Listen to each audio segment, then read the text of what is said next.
Muy buenas tardes, tanto en Puerto Rico como en la Ciudad de México, en Cuernavaca, y en los lugares donde nos ven, sería prácticamente tarde, o ya nochezón en algunos que nos siguen desde el País Vasco o desde algunas regiones como Italia, Praga o,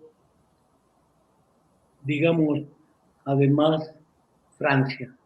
Nos siguen tal vez en Barcelona, naturalmente en Bilbao, en Madrid, y a quienes en Puerto Rico, dijera una vieja canción, en mi viejo San Juan, pero no estamos en San Juan, imagino.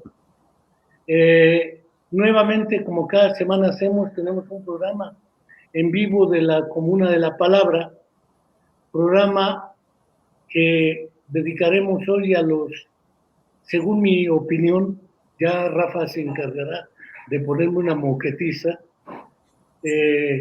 mal llamados trastornos del espectro autista, gracias al grupo británico y a la Lord Dawkins, cuando empezaron a hablar de Spectrum.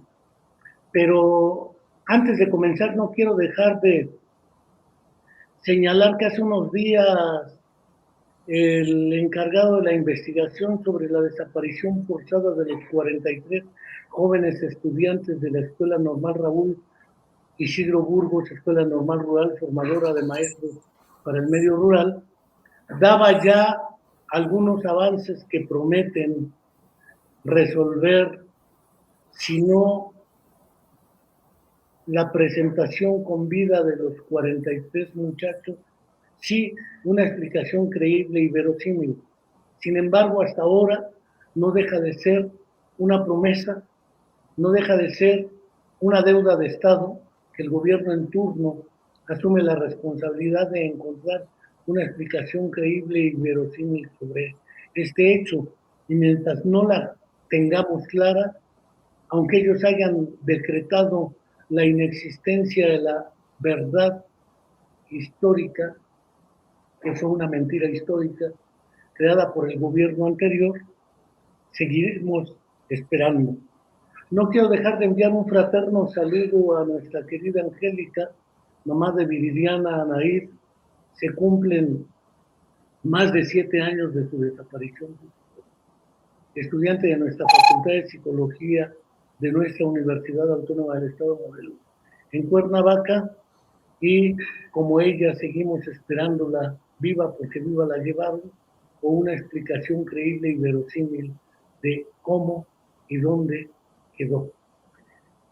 Una vez planteada esta cuestión que no dejaremos de hacer hasta que aparezca por un lado Viridiana y por el otro lado la explicación del asunto de los estudiantes de la Escuela Normal Rural Raúl Isidro Burgos, no quiero dejar de agradecer a quienes también en América Latina nos siguen, en Argentina, en Chile, en Perú, en Huancayo, muy probablemente, en Ecuador, naturalmente en nuestra isla latinoamericana, creemos nosotros, o que sigue siendo latina, de Puerto Rico, en México, en las entidades federativas que nos siguen, y desde luego a todos aquellos que, como Mayra Santoveña y Román Santoveña, nos facilitaron la posibilidad de utilizar en nuestro cartel la pintura que el propio Román Santoveña le regaló a Mayra Santoveña con motivo de uno más de sus cumpleaños, donde ella está trabajando con menores con trastornos del espectro autista.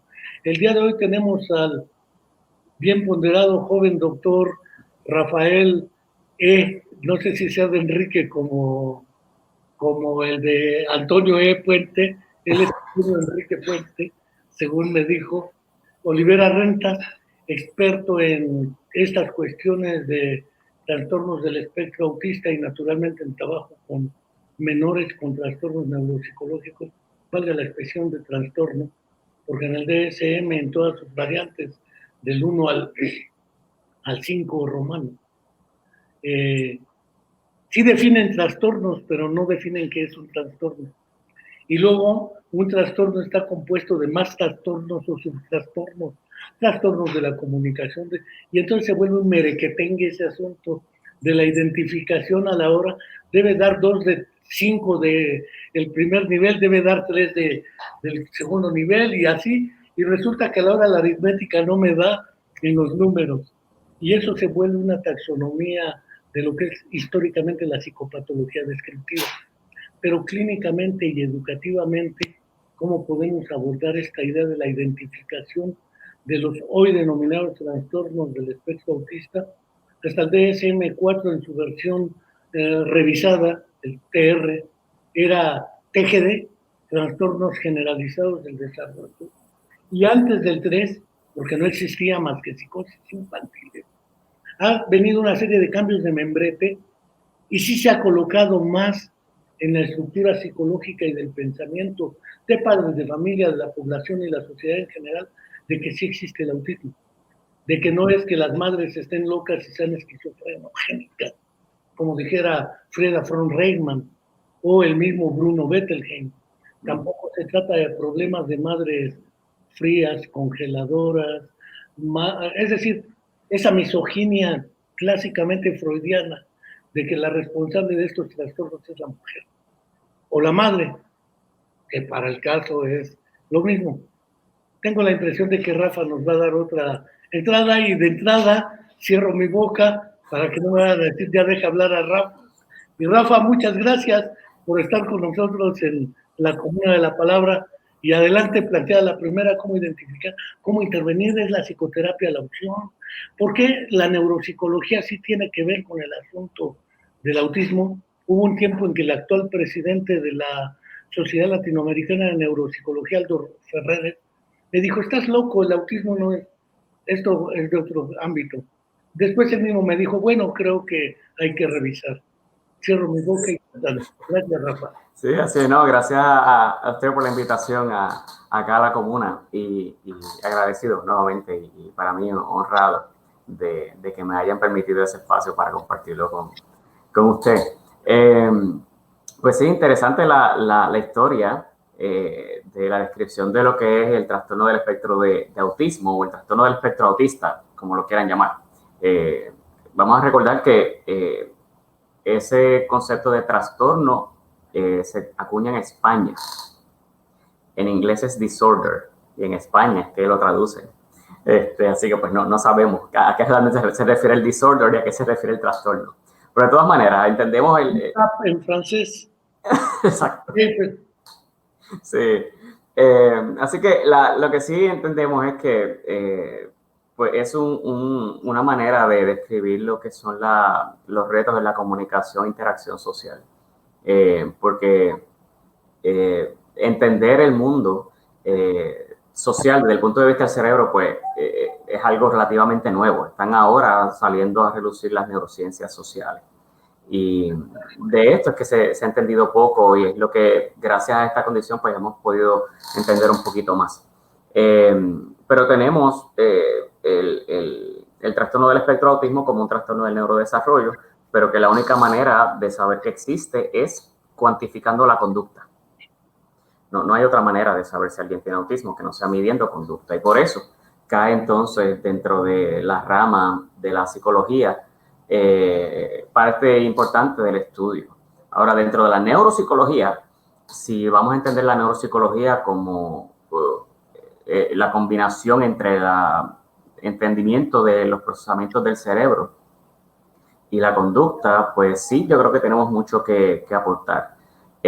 Si vemos la neuropsicología como meramente dar pruebas psicológicas y localizar daño, pues no nos sirve.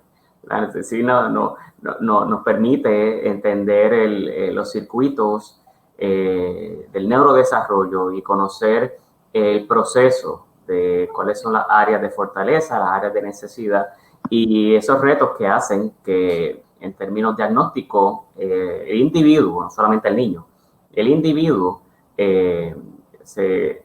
tenga o contenga el grupo de dificultades en la comunicación e interacción social, y que lleguen en combinación con una tendencia inflexible a la conducta, promoviendo lo que es la conducta repetitiva o los intereses sobreenfocados. o atención particular a las características sensoriales de los objetos. Sin embargo, como refieres a algunos elementos de la historia del autismo, y entiendo que lo refieres a partir de 1943, con los trabajos del psiquiatra alemán Leo Kanner, aunque en realidad nace muy cerca de Rusia. Era más que troglodita, un políglota, hablaba ruso, hablaba yiddish, hablaba inglés, francés, alemán, italiano, y se adueñó en Estados Unidos de la teoría del autismo, sin llamarle como tal trastorno del espectro autista.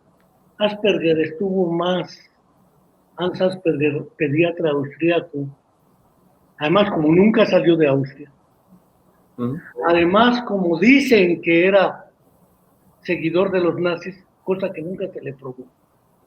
En Estados Unidos no se le conoció hasta la traducción que Lorna Wing realiza de su trabajo, y ella lo bautiza como el síndrome de Asperger, por eponimia. Pero ambos llegaron con estrategias diferentes a un fenómeno similar. Sí. Mientras uno le denominó la psicosis, la psicopatía autista, el otro le llamó trastornos autistas del contacto afectivo. Y todavía si acudimos un poco más atrás, hacia 1924-25, en la ex-URSS, con una mujer que tenía 3 defectos: el primero ser mujer, el segundo ser judía y el tercero ser comunista, porque era militante del Partido Comunista de la ex-URSS, ¿sí? Efimov Nazujareva. Y ella hablaba de un trastorno más parecido a la psicopatía, como que coincidía un poco más con el. Del 43 para acá, el grupo de Londres, Alan Leslie, Uta Fried, Baron Cohen, e incluso Ángel Rivière, metido de por medio ahí desde Madrid, plantean la postura de la teoría de la mente como un déficit cognitivo y no como un problema de conducta, sino como un problema de base cognitiva. Finalmente, por ejemplo, a partir de los trabajos del sistema de neuronas espejo por el grupo italiano, que empezó a trabajar el sistema de neuronas espejo, y después con el trabajo de los propio Indu Ramachandran, empiezan a plantear que es un problema neuropsicológico muy frontalizado. Fuera de toda esta variedad, a la hora de la verdad, si lo único que tenemos es la observación y la medición de la conducta, ¿cómo podemos reconocer trastornos que parecen ser muy diferentes conductualmente como un único síndrome? Claro, claro. Lo que sucede es que muchos de los precursores de la conducta, las presumimos que tienen un componente cognoscitivo. Y cuando hablamos de los circuitos involucrados en la comunicación social, interacción social, hablamos de que son varios, no es uno solo. No es tan, no quiero decir simple, pero tan reduccionista como pudiéramos hablar de un tipo de afasia tipo Broca, que sabemos que un daño en el área dorsolateral del lóbulo frontal, mayormente izquierdo, va a provocar síntomas afásicos. Aquí estamos hablando de algo un poco más complejo, porque son varios circuitos que involucran sí los lóbulos frontales, involucra aspectos de los lóbulos temporales, cerebelo y aspectos parietales, cablería subcortical. O sea que hay muchos elementos, hay unas recetas. Yo a veces le cuento a los papás para tratar de entender esto. Yo no sé si en México ustedes tienen su versión del sancocho. ¿Le suena? Sancocho hay una versión de sancocho. Sí, pues en muchos países de Latinoamérica tenemos diferentes versiones de sancocho, inclusive en el mismo Puerto Rico hay muchas versiones de sancocho, y básicamente es uno le echa a la sopa lo que encuentra en la nevera. Así que hay muchas recetas para presentar autismo, ¿verdad? Hay muchas causales genéticas y no vamos a ignorar los elementos del ambiente que moldean la expresión genética para la presentación de autismo. Así que, y cuando miramos incluso lo que están haciendo en términos de los estudios en las neurociencias y en la genética y epigenética, estamos viendo que hay diferentes tipos de autismo, no uno solo. Estamos viendo que hay una serie de genes candidatos con factores ambientales que a veces no se saben cuáles son, pero les llaman factores de riesgo, cuya combinación produce una presentación única que acá los mortales que observamos solamente, pues decimos, esto se llama autismo. Pero el trasfondo genético varía muchísimo y ahora mismo muchos de los científicos están tratando de delinear nuevamente cuál es el genotipo que se convierte en un factor de riesgo y cuáles son esos factores de la epigenética o de factores ambientales que pudieran moldear la expresión de los genes para provocar el autismo. Así que teniendo la combinación de, ahora mismo son de entre 160 a 184 genes candidatos, que entre la aportación de unos y la interferencia de otros, en combinación con el ambiente en el cual se ha desarrollado el individuo, pues claro que vamos a tener una amplia variabilidad de la condición, ¿verdad? Y no solo eso, sino también el tiempo en que se expresan esos genes. Que vuelvo al ejemplo del sancocho. Si usted le tira ciertas verduras al inicio, algunas de ellas se van a disolver, pero si algunas otras las tiramos muy al final, algunas quedan crudas. O sea que todo depende del tiempo en que se usen los ingredientes y cuáles ingredientes son los que se usan para el producto final. Se ve que cocinas, ¿eh? Se ve que esa cocina también de cocina, igual que el buen Juan Carlos Arango también. Sí. Y que se ha aprendido por ensayo y error. Yo me lo como, pero ya después. Naturalmente, por ejemplo, Baron Cohen ya hablaba de cada 4 casos que presentan un trastorno del espectro autista, 3 son varones. Sí. Esto implicaría una masculinización, como hubiera hablado él, del cerebro autista. Es decir, los varones somos más autistas que las mujeres, o tendemos más a ser autistas que las mujeres. Supongo que esa frecuencia se da aquí en Puerto Rico, en Japón, donde sea, más varones. Segundo, pese a las diferencias que en su momento se trazaron entre Asperger y Kanner, que en el DSM-3 y 4.4-TR planteaban que el Asperger sí hablaba y el Kanner no, aunque 8 de los 11 casos de Kanner sí hablaban. El problema no era si hablas o no hablas, sino qué problemas serios tienes para la comunicación. Y en consecuencia no es un asunto de apraxia del lenguaje, no es una apraxia motriz del acto de habla, sino sería una fascia motriz. Digo porque Luisa Santiago nos manda un saludo y plantea que si la apraxia es un daño en esas partes, entonces su hijo tendría una apraxia del habla. Tengo la impresión de que no necesariamente sería así. Sin embargo, el problema del lenguaje, más como comunicación, el doble sentido, lo que es los implícitos lingüísticos, la intención comunicativa, las dificultades en comunicación, aparecen en todos, independientemente de que hablen o no hablen. Entonces, ¿qué es lo que hace? Que podamos efectivamente diferenciar un trastorno del espectro autista, porque luego algunas mamás o papás llegan, es que mi hijo tiene diagnóstico de TEA, diagnóstico de trastorno de ansiedad con hiperactividad. Además tiene problemas de lenguaje y además tiene trastornos de conducta. En realidad parece un sancocho, dijeras, pero ese sancocho no es el autismo. ¿Sí?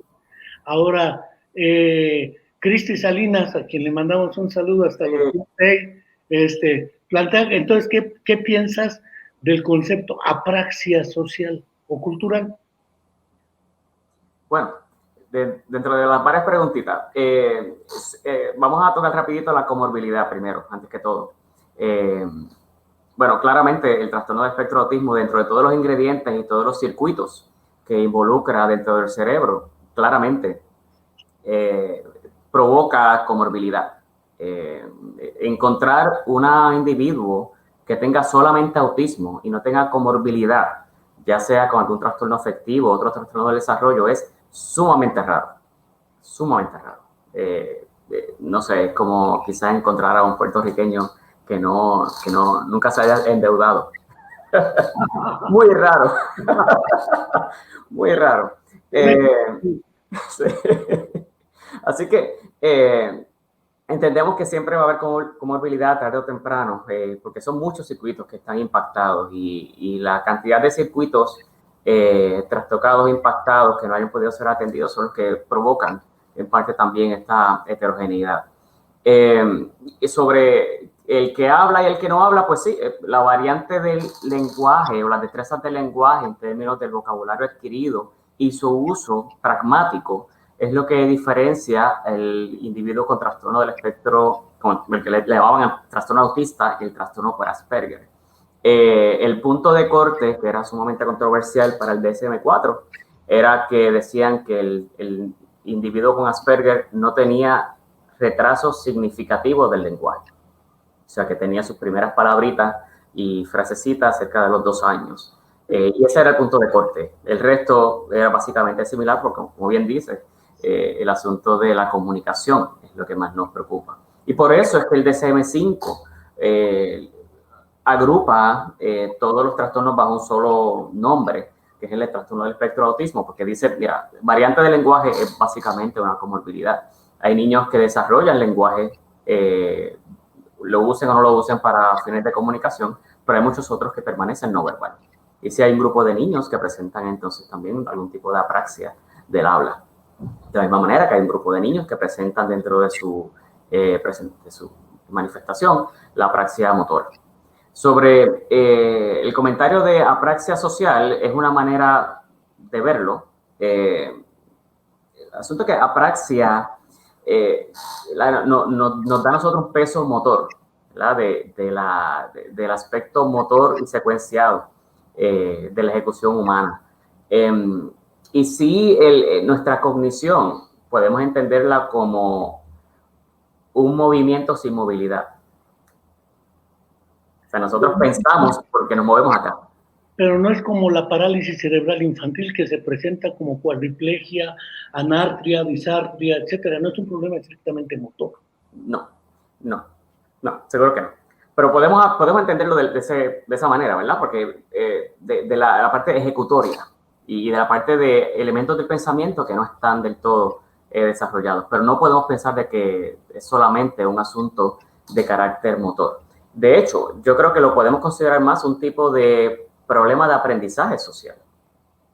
Con de la misma manera que entendemos la dislexia o el trastorno de aprendizaje por la lectura de niños que se les hace difícil leer, ya sea por problemas fonológicos, problemas de rapidez en el nombramiento. Del mismo modo podemos entender el autismo como un desorden de aprendizaje social. Niños que no cuentan con los recursos cognitivos necesarios para mentalizar o entender las intenciones de otros o desarrollar la intención representativa de comunicarse con otros. Y de ese aspecto sí hay una cierta disrupción en el proceso de información, tanto de lo que le diríamos el output o la salida de la intención comunicativa, como también a nivel de entender el input, la percepción de la información social que resulte saliente o relevante. Está muy de moda esa categoría, porque la hemos visto en varios colegas, de las competencias sociales. Pareciera ser que para algunos el autismo sustancialmente es un déficit en la construcción y el desarrollo de las competencias sociales. Unos las pueden desarrollar más, otros menos. Es un espectro, digámoslo, como lo ha planteado Lorna Wing. Sin embargo, algunos tienen serias dificultades para reconocer intenciones, atribuir estados mentales al otro, verbos como recordar, imaginar. Yo les he preguntado a varios de los muchachos o muchachas que hemos tenido en nuestro programa, ¿te imaginas cómo vas a ser dentro de 10 años? Y esa pregunta es sumamente difícil, proyectar hacia el futuro una existencia intencional. Si les pregunto, platícame la historia de tu vida, se vuelve una memoria casi episódica, más que autobiográfica, es decir, te dicen, y pasó esto, y esto, pero no hay un hilo conductor de identidad, de mismidad, que permita, y entonces esto trasciende a lo observable conductualmente. ¿Cómo podemos acercarnos a ello? Porque está de moda también utilizar test, baterías, una serie de herramientas que, llámense como se llamen, buscan poder facilitar ese proceso diagnóstico de identificación. ¿Qué opinión te merece toda esa estrategia? Bueno, sí, yo diría que algunos son los que presentan este reto autobiográfico, porque sí también conocemos muchos chicos que gracias a, una vez ellos crecen y gracias a su introspección, entendemos mucho del proceso y pensamiento de los individuos que presentan autismo. Uno de ellos es Temple Grandin, que ha sido muy vocal, dejando saber ¿verdad? Cómo fue su desarrollo, cómo ella siente, cómo ella percibe.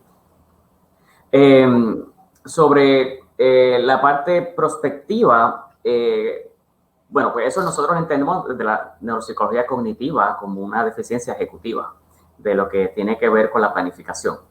Porque algo que vemos con mucha frecuencia en esta población son dificultades organizando todos los detalles que perciben y colocándolos en orden para planificar una meta. Así que estas destrezas prospectivas las podemos entender desde el punto de vista del funcionamiento ejecutivo. Ahora, para la terapia o la intervención, yo entiendo que mucho del trabajo que se ha logrado en términos de las estrategias cognitivo-conductuales, particularmente en adolescentes, han sido sumamente útiles para facilitar el desarrollo de la introspección y a través de rutinas, libretos, tales como lo que yo hago va a hacer que la otra persona piense diferente sobre mí. Y ahí facilitamos la incentivación de esa metacognición, ¿verdad? Que permita a la misma vez tratar de regular su propia conducta.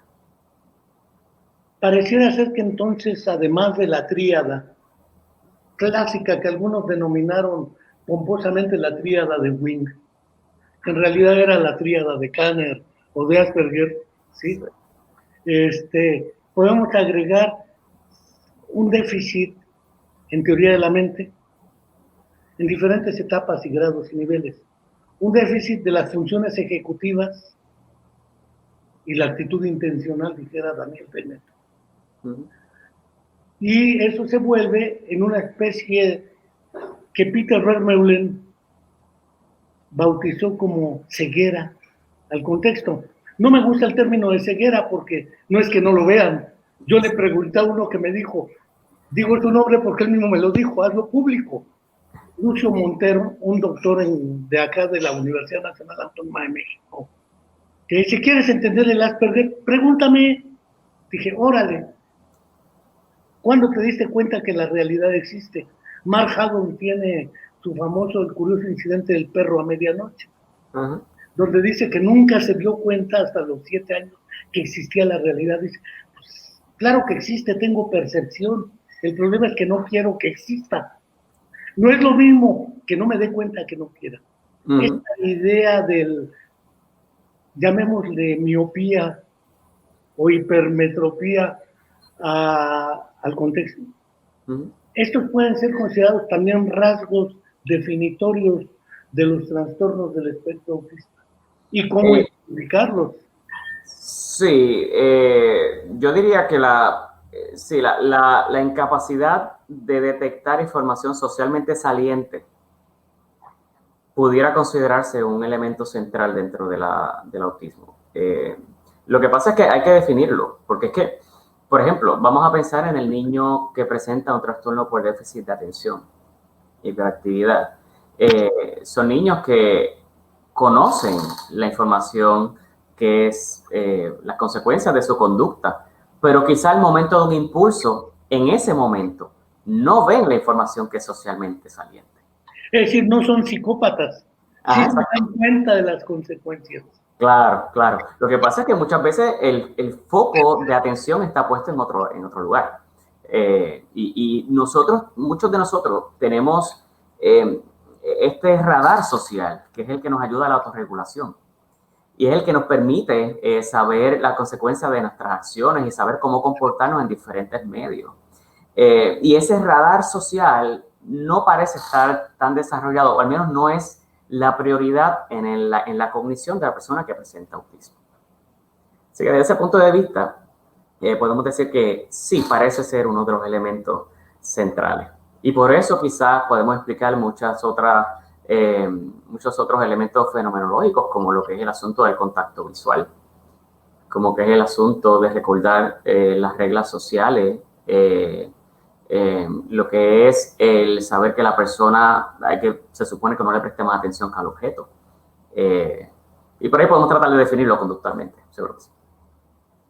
Ángel Riviera era muy fenomenológico para describir los casos, escribió muchísimo en España y fue prácticamente el mentor de todo lo que fue APNA, Asociación de Padres de Niños Autistas, con Isabel Bayona y otro grupo en Madrid. Él decía que los niños con autismo no pueden mentir,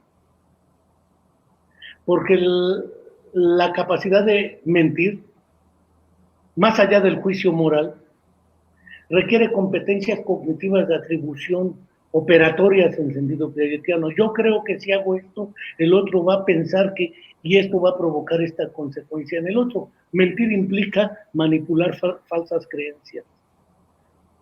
Y dos, la mayoría de los estudios prácticamente hasta finales del siglo XX y principios de este siglo eran con niños. Pero a lo largo de la historia, como Temple Grandin, como el mismo Roger Babbitt o Babbitt en lo que es Rayman, llegan adultos. ¿Qué pasa con el autismo entre los adultos? Porque parece ser que es un asunto de psicopatología, de neuropsicología o de psicología infantil. Y sin embargo, el autismo como un espectro también ocurre a lo largo de la lifespan, del ciclo vital, y a lo largo de diferentes contextos culturales.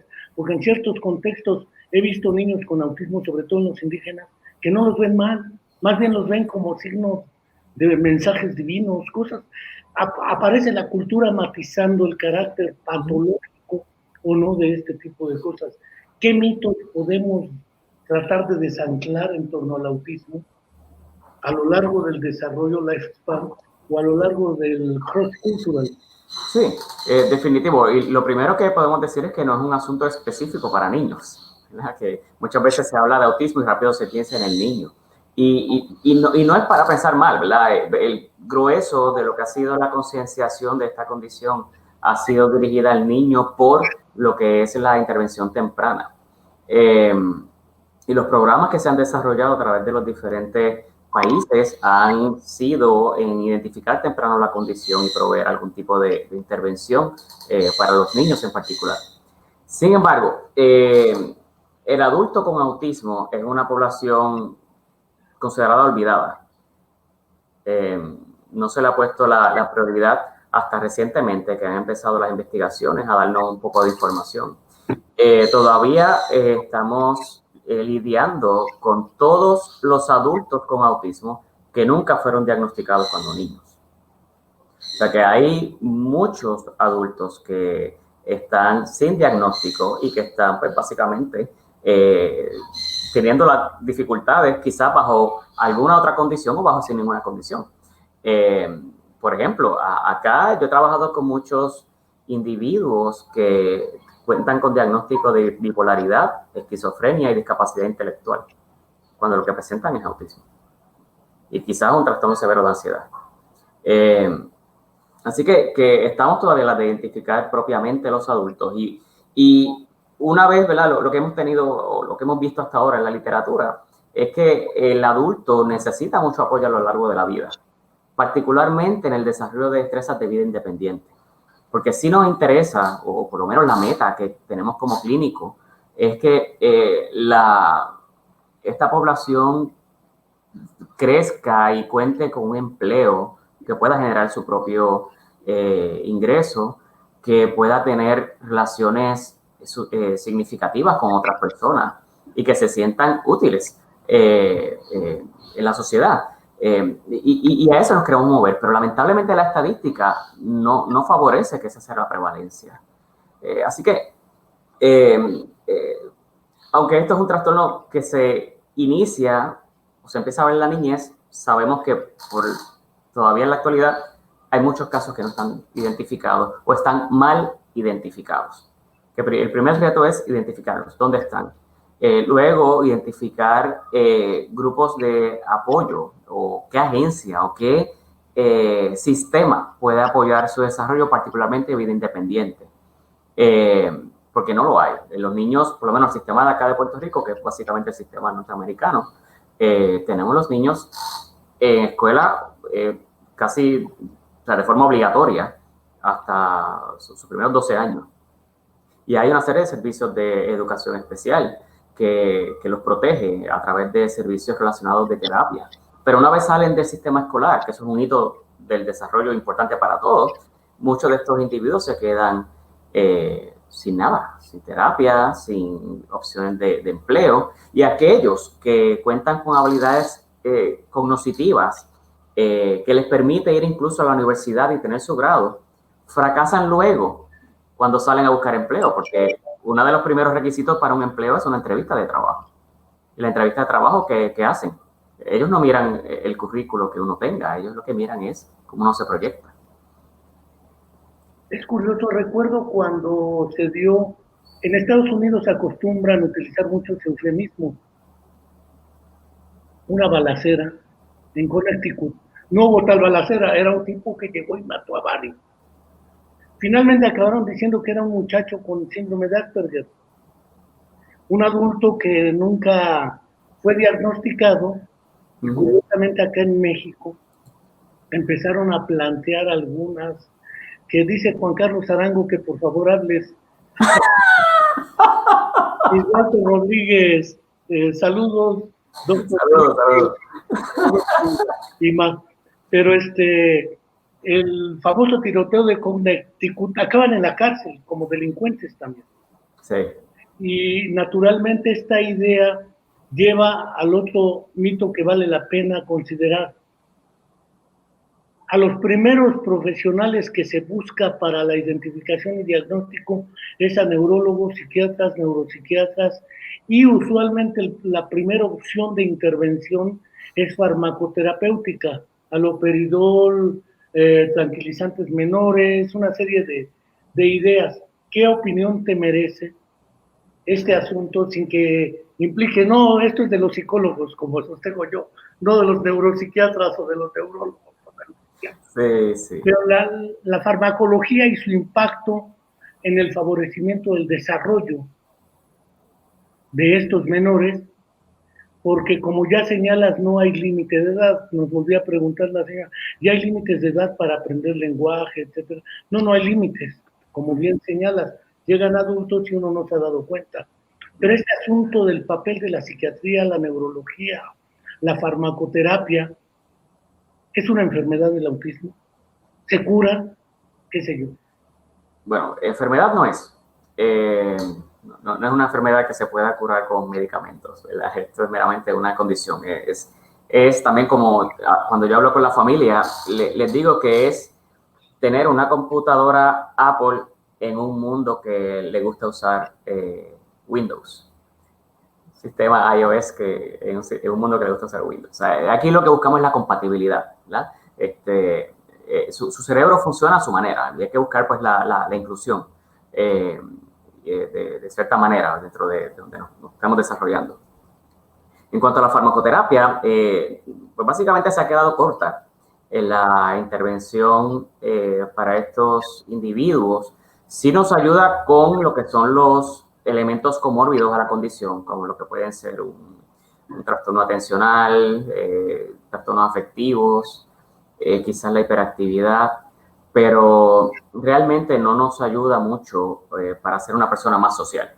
Sí, recientemente, el año pasado hubo un empuje muy grande en un proyecto que le llamaban el proyecto Vanilla, vainilla, donde estaban tratando de probar una serie de fármacos que trabajaban con la oxitocina y la vasopresina, que son hormonas que sabemos que se liberan dependiendo el tipo de interacción social o el goce social que uno esté teniendo.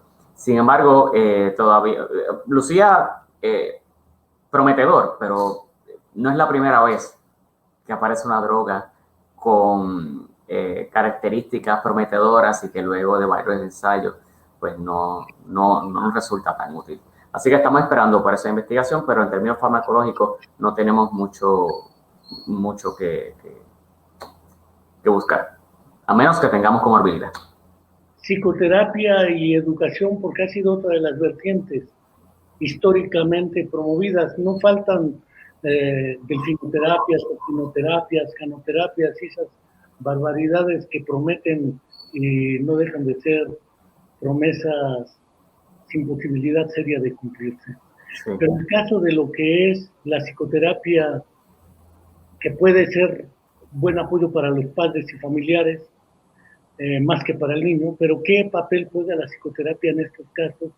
Y sobre todo, ¿cuál es la importancia de la educación? Porque si entiendo lo que dices, el autismo no es una enfermedad a curar. En consecuencia, el que nace autista muere autista. No se le va a quitar lo autista. Entonces, ¿qué alternativas de intervención hay? Claro, lo que queremos es que el impacto de lo que puede ser un impedimento social pues no repercuta a mayores. Esa es lo que queremos, ¿verdad? Que tratar de que no se haga más severo, que limite más, que provoque más impedimentos. Así que desde ese punto de vista, los acercamientos conductuales buscan varios elementos. Primero, facilitar la educación a través de una serie de ejercicios conductuales que se han desarrollado, que particularmente atienden las necesidades asociadas a las funciones ejecutivas primariamente. También, en términos de psicoterapia, a través de modelos conductuales, logramos hacer que muchos de estos niños e individuos logren llevar a cabo conductas más adaptativas. Inclusive tenemos modelos de cognitivo-conductuales que facilitan tanto el desarrollo del funcionamiento ejecutivo como destrezas sociales. Y hay modelos de grupos de destrezas sociales donde se practica en vivo las destrezas sociales para que lo que no ha salido o lo que no se ha desarrollado de forma natural se pueda desarrollar de una forma, digamos, más explícita, ¿verdad? Como que aprendan ciertas destrezas. Ya casos de niños que están un poco más comprometidos con comorbilidades como trastornos de lenguaje bien marcados, pues usamos otro tipo de acercamiento, por ejemplo, a la tecnología. Hay aparatos que pueden facilitar la comunicación si el niño no tiene la capacidad de verbalizar, que sería la asistencia tecnológica. Y sobre todo, para niños bien pequeños, sí hay ciertos ejercicios que podemos facilitar para que el niño desarrolle destrezas cognitivas basadas en el vínculo social, como es a través del juego. Y a través del juego, el modelaje de juego y el vínculo social, logramos que el niño se desarrolle cognitivamente y le dé la importancia o quizá aumente su capacidad de ser radar social para fines de cuando vayan a interaccionar con pares y eventualmente con otras personas en la sociedad. Es decir, la opción es educativa. Mayormente, sí. Mayormente. Sí. Otro asunto que es interesante, la familia de las personas con autismo. Porque invariablemente, en nuestro caso, nos llegan los familiares, quiero que hable, quiero que se le quiten los berrinches. Esa histórica idea que desde Carl Rogers en su versión 1, terapia centrada en el cliente, después da la noción de cliente, el cliente es el que paga, pero en el caso de niños, el niño no paga, entonces el cliente no es el niño. El asunto de la familia y autismo. porque hemos tenido casos donde la más impactada es la familia, más que la persona con autismo. Sí. ¿Qué se recomienda en esos casos? Y el otro, la formación de profesionales, porque resulta que en algunos casos las familias se vuelven cuidadoras primarias. Y algunas mamás, cuando llega el asunto de la sexualidad, o papás, para el caso es lo mismo, que tienen hijas con un diagnóstico de TEA, dicen, bueno, pues yo le voy a hacer la salpingoclasia o una histerectomía porque no quiero que se embarace, que abusen de ella, etcétera, y empiezan a tomar decisiones que supone no puede tomar la persona de manera informada bajo los criterios de ética que se manejan en Estados Unidos. En otros lados esos criterios se les pasan por el arco del triunfo, porque aquí existe todavía fenómenos de interdicción, poner en entredicho la capacidad jurídica de la persona con autismo, aunque sea adulta, pero en el caso de los menores el problema es agudo. ¿Qué pasa con las familias? Y el asunto de la sexualidad de las y los jóvenes con autismo que también se van expresando. Sí, bueno, sobre las familias hay que hacer énfasis en que típicamente la familia se convierte en el ente principal para el manejo del individuo con autismo. O sea, el autismo es algo que traspasa individuos. Esto impacta familia, impacta a la comunidad escolar, impacta a la comunidad social en general, impacta al gobierno, impacta a todo. Pero primariamente son las familias las que le corresponde tomar decisiones, y nosotros le llamamos que son los terapistas primarios o terapeutas primarios, porque son los que están más tiempo muchas veces con el individuo y es el que les toca tomar las decisiones.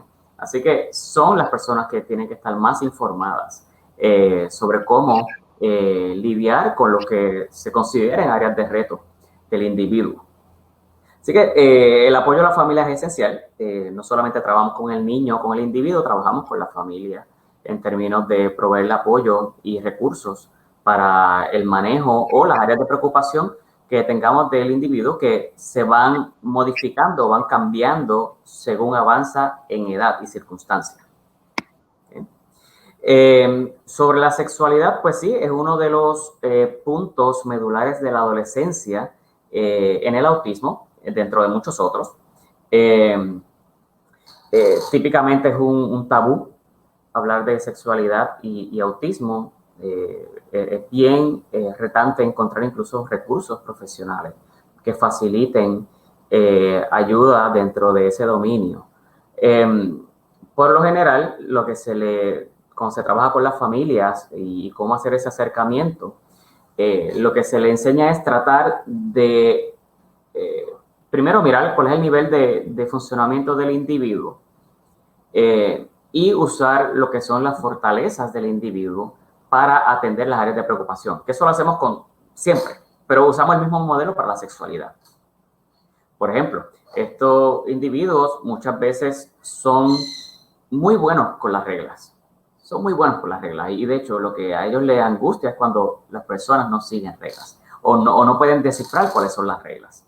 Así que pues para elementos sexuales pues enseñamos reglas, ¿verdad? Como particularmente para evitar abuso, como no puedes permitir que otra persona te toque, o recuerda que si te vas a tocar no puede ser en público, recuerda que si tienes alguna urgencia no puedes tocar a otra persona.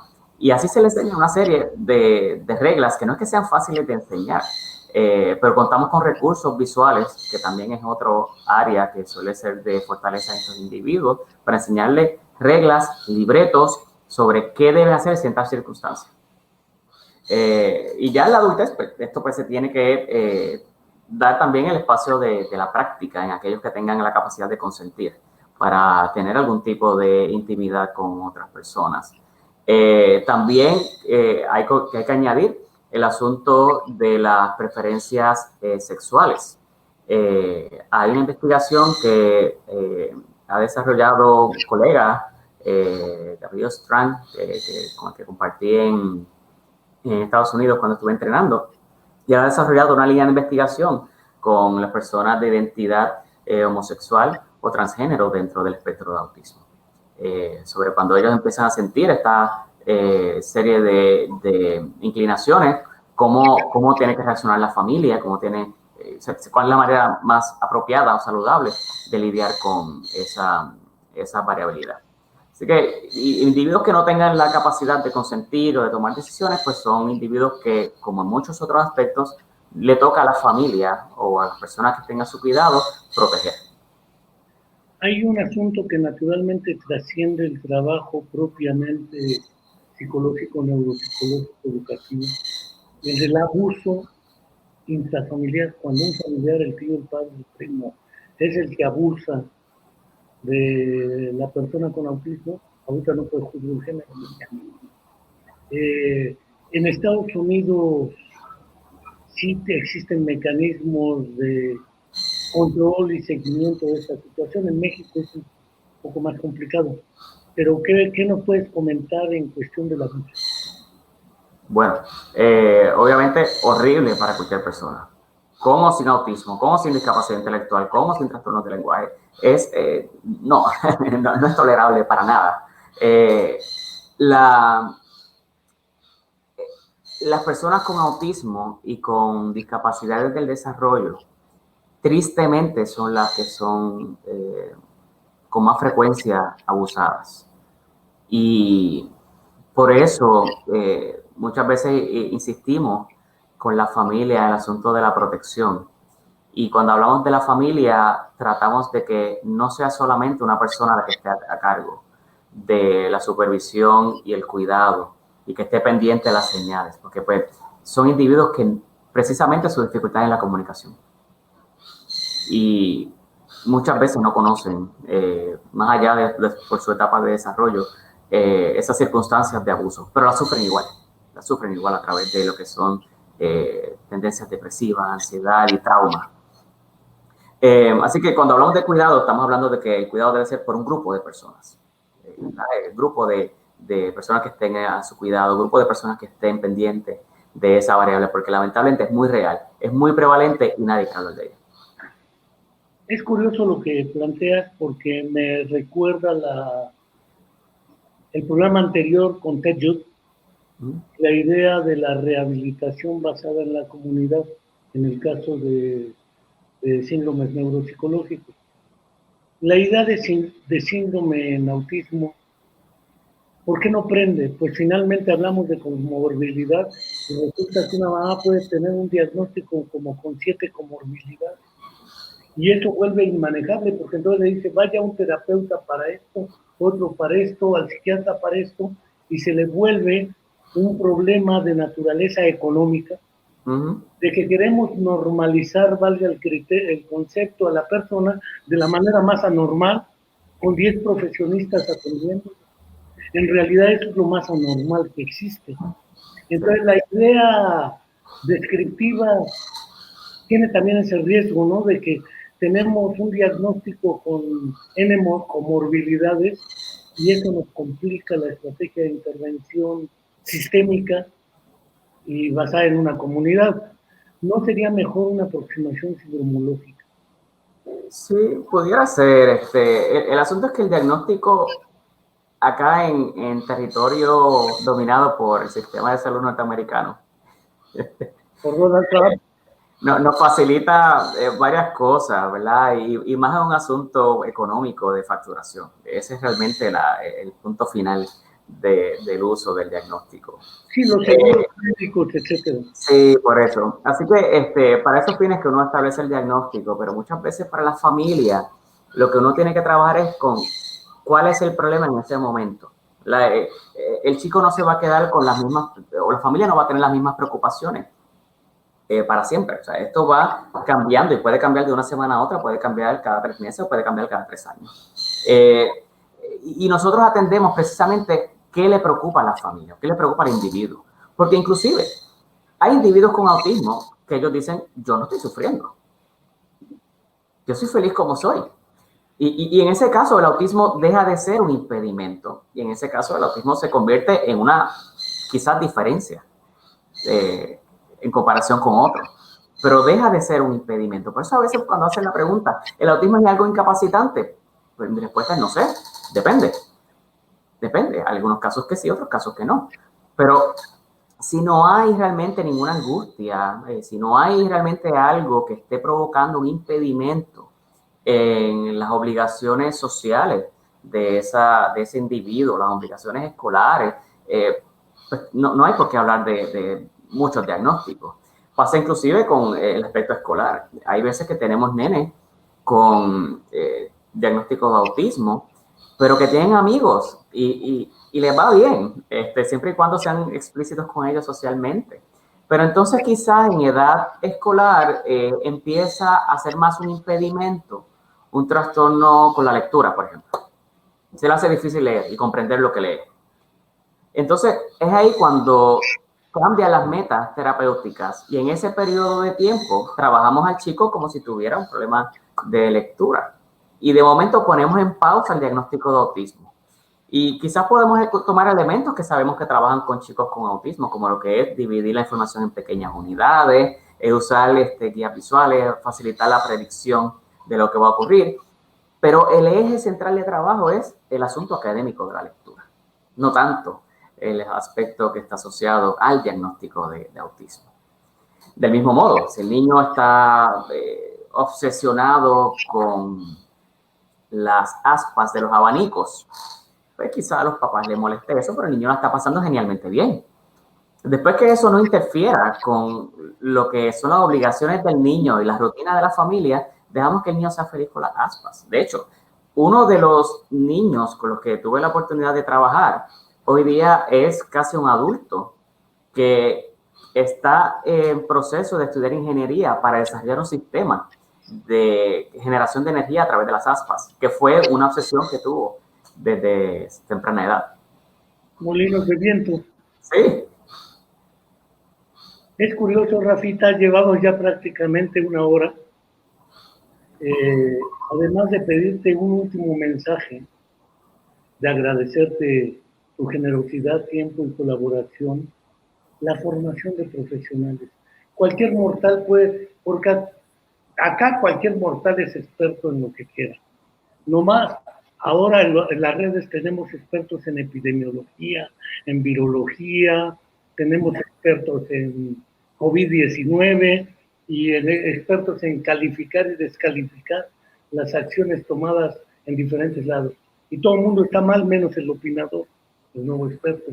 El autismo ha sido también parte de la historia. ¿Cómo podemos cerrar con estas dos ideas este programa? Bueno, antes que todo, agradecer nuevamente la invitación. Pero con respecto a